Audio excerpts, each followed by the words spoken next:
What are your thoughts on the environmental and ecological destruction of this planet? And how should we deal with this as a world population from a spiritual perspective? It's actually a really tough question to answer in a quite short period of time. I think it's become quite, there's been this major focus on, for instance, carbon and the need to cut down the carbon footprint to deal with the climate change issues and all the consequences that that will bring with it. But from a spiritual perspective, that would be just like actually dealing with a symptom instead of the actual problem. Mm-hmm. When I say that, I think we need to look at what's driving it as opposed to dealing with the consequence of what's driving it. I'll give you an example. There was a recent, I took a note here, there was a recent interview with Jeff Bezos and Amazon, and they have their own space program. And he said that humanity needed space travel if it wanted to continue to have a thriving civilization, because humans were destroying this planet. And he thinks that rather than abandon Earth in favor of another planet, humans could use space as a resource. So fundamentally what he's saying, there's nothing wrong with what we're doing. We are running out of resources, and of course that would include, environmental and climate related stuff, actually, if you look at it in a broader perspective. But rather than doing something about how we live, let's just offshore all of the bad stuff that we're doing to outer space and wreck that so our Earth remains good. I mean, this was the mentality of behind globalization, the idea of widening trade and building a world community, as it were.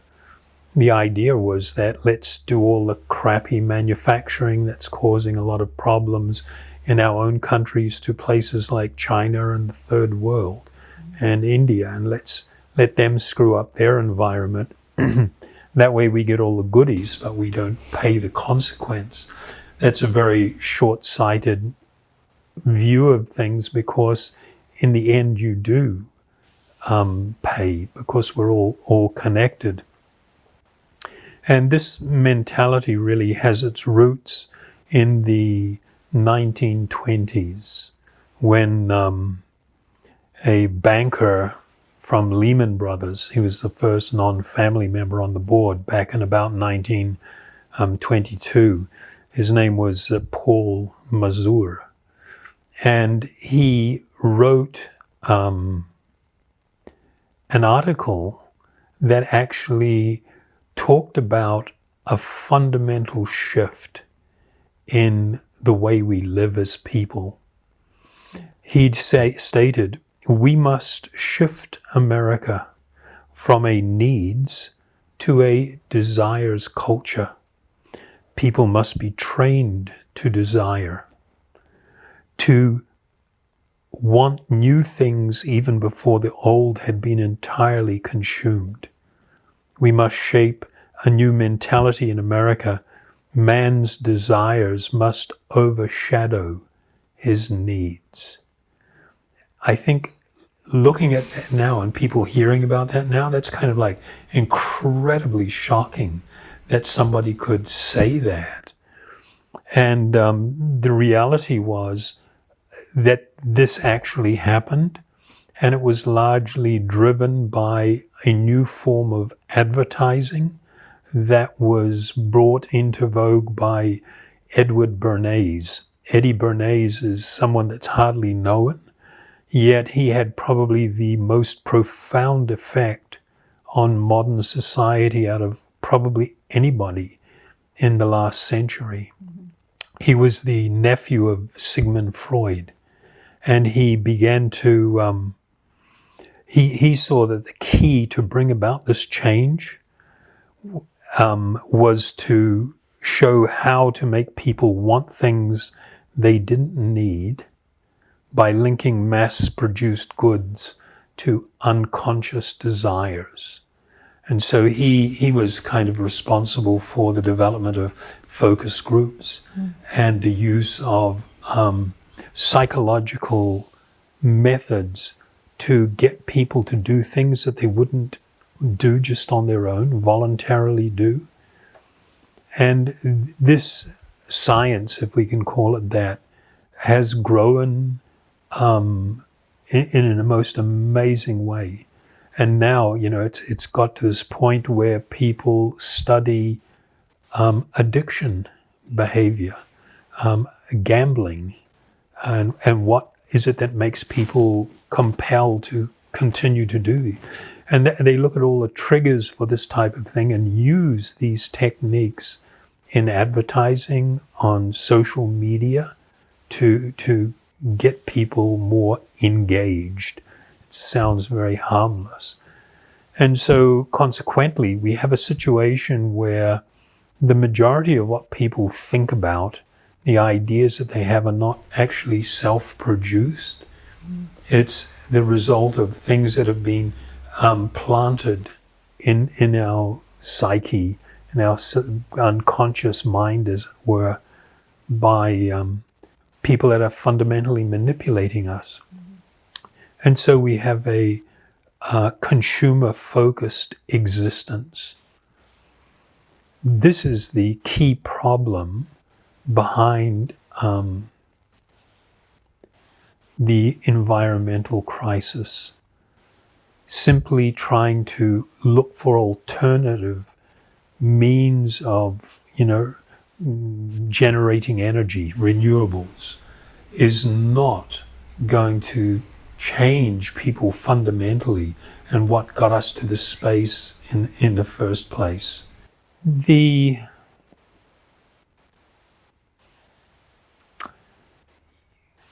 There is a need to actually consider something quite deeply. Simply, refocusing to renewable energy, for instance, is not actually a solution. It's a temporary fix. There are all kinds of critical competition going to develop for natural resources. I mean, we see it where China is now the biggest producer of these exotic metals and elements that are used in cell phones and in the defense industry and everything. And then they threaten to cut off world supply. What we're doing is creating these situations where we are going to be increasingly at odds with each other, and where we are going to continuously, fundamentally rape the environment. And it's all for what? What's it for? What? So I can play on my phone, watch pornography or hang out on Facebook and so-called connect with people. Mm-hmm. I mean, what is it that's driving us? If you look at things, people we have this epidemic of unhappiness. It's unparalleled in the history of mankind. And there is a real deep reason for this unhappiness. We've fundamentally chosen a course of action, or a course of life, that is utterly focused on consuming, with the promise that if I can just consume something else or get it in a different way or whatever, I'm going to fundamentally become happy. And that's untrue, absolutely untrue. Like they say, money can't buy you love. It can't buy you happiness either. It can make your life in some ways so-called easier. But we're not looking at the consequence of our choices and how much are we willing to trade off some temporary sort of happiness and a rush for future unhappiness and suffering. And it's largely because there has been this shift where people, what are we living for? what's the deeper meaning or purpose of my life? If it's become so shallow, it's just about parting and it's about consuming, then this is almost an animal existence. And we will behave fundamentally in a very irresponsible way. So if we want to address the climate issues and the degradation of the environment, we have to really look at what's driving it and not simply go for some quick fixes of, altering the source of, or the place where we get energy. It's why we're consuming so much energy for anyway. Is it actually delivering on the promise of happiness and fulfillment, beauty, peace? It's interesting that back in the 70s, the British economist Schumacher, he wrote a book that was very popular back then, Small is Beautiful. And he came to understand that there were three things that people actually really needed for a good life. One was health, another was peacefulness, and the third was beauty. I'm not talking about personal beauty, but the environment in which you live. And he said the big problem with the modern world and the way it's going, these things don't have an economic value. And because they don't have an economic value, they will be sacrificed in the pursuit of money, of profits, and of experience. But when we remove those things increasingly from our lives, then what quality of life are we really expect as a result of that? So there is a need to understand that ultimately this body that we are wearing and using and the mind which we are using, we should see them as things that we are using, that we are an eternal spiritual being residing temporarily in a temporary outer covering. And when I become overly focused on that external covering, the body and the mind, and think that my happiness as a spiritual being is going to be found in stimulating the body and mind, then that's simply an illusion. It's wrong. And if I begin this path and become addicted to it, then I will increasingly act in an irresponsible way and cause devastation and everything to the environment. So we need to shift from simply being a consumer-focused society, which of course is incredibly threatening to the economy, which is meant to be serving man or humanity rather than humanity serving the economy, which is fundamentally what's happening now. And what was it that was driving people previously? We've utterly lost touch with that. The ideas of duty, of responsibility, of the greater good, of compassion, of kindness, things that were previously considered incredibly important. Everything has become sacrificed for consumption, and that's a deeply troubling thing. That leads me to a second question I wanted to ask you about Indigenous cultures. What are your thoughts on Indigenous cultures? Are they inherently more spiritual or more enlightened than current global contemporary society? That's a kind of like a yes and a no answer as well. Sorry about that. But when we talk about spirituality, my understanding from the Vedic culture was that the foundation for materialism is the idea that I am material, meaning this body is who I am. And the foundation of spirituality is the understanding that I am an eternal spiritual being. I mean, if we adopt one of those two positions, they take us in completely different directions, and they deliver completely different sort of outcomes in our life. People can be, for instance, very religious, but completely materialistic. Another person may be not religious at all, but incredibly spiritual. And it's not tied to, let me put it this way. If you have an ethnic culture that's fundamentally extremely low tech, but driven by materialistic focus, even though they're having a minimal impact on their environment, it's fundamentally because of their low-tech world that they live in. And given the means, meaning putting technology in their hands, may create an entirely different outcome. So simply living a simple or more basic life, but if it is materialistically oriented, when that person has more power, they will create more devastation. On the other hand, though, I have to say that you will find in a lot of the old cultures that have not been overly influenced by consumerism, they do tend to be more connected with a set of values that sort of is an underpinning for a more spiritual life or lifestyle. And the more that we are able to take those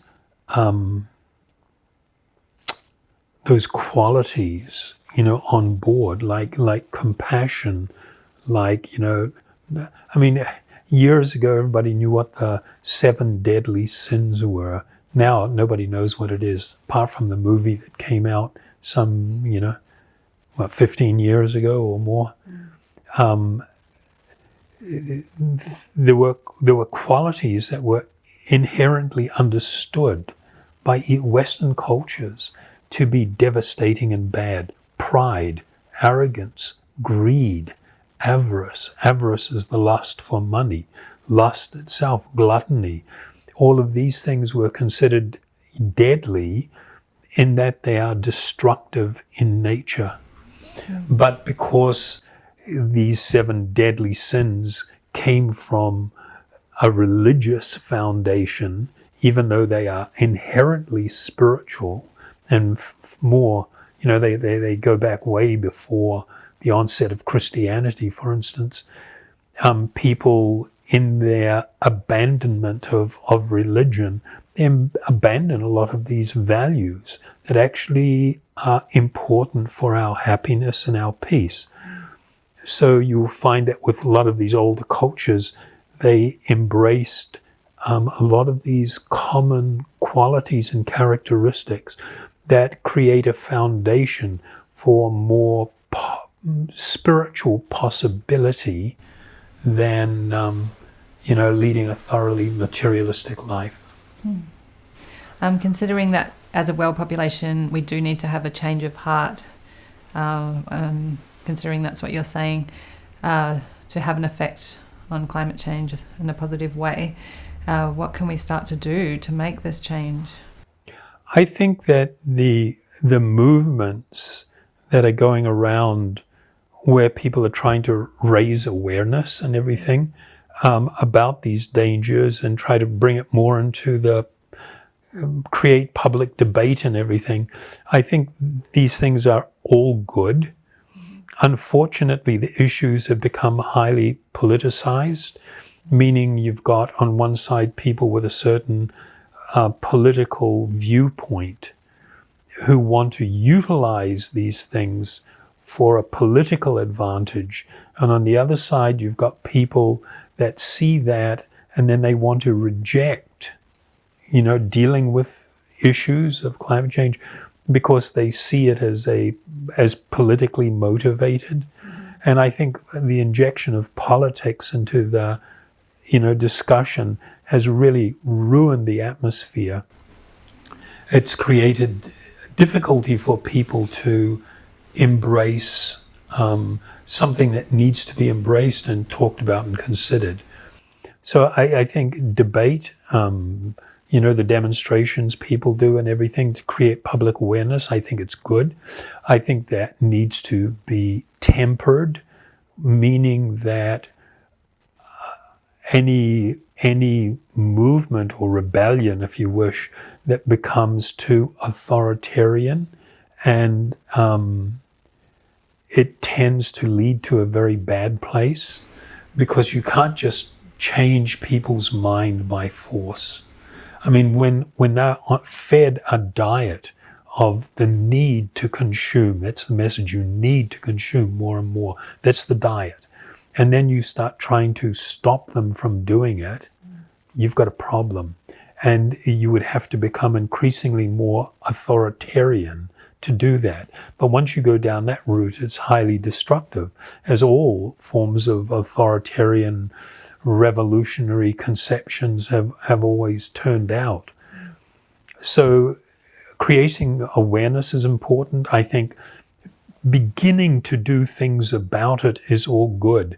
And what it does is then create the underlying and good foundation to really consider what more can we do? How do we make this more permanent, more lasting? Where it gives people the opportunity to reconsider things. From a spiritual perspective, what people need to do is cultivate spiritual understanding and engage in a form of meditation that's actually transforms them internally and awakens a taste for something that is higher, something that we're actually craving and desiring and longing for. Because once we are able to fulfill those inner spiritual drives on a spiritual level, then the external appetites become increasingly quenched. And we're not driven by that. When there is a tremendous emptiness within and a huge craving for happiness, for love, for fulfillment, for security, all these things, and we only try to fulfill that externally, in relation to stimulating the body and everything, which is what consumerism is all about, then it means we can't solve the problem. So we need to address that. And it's only going to be through spiritual practices that people are going to have the opportunity to reconnect with their deeper being, who they really are, and to awaken an experience of fulfillment and happiness that can't be compared to, any form of hedonistic consumption. Good? Yeah, thank you. Any other thoughts?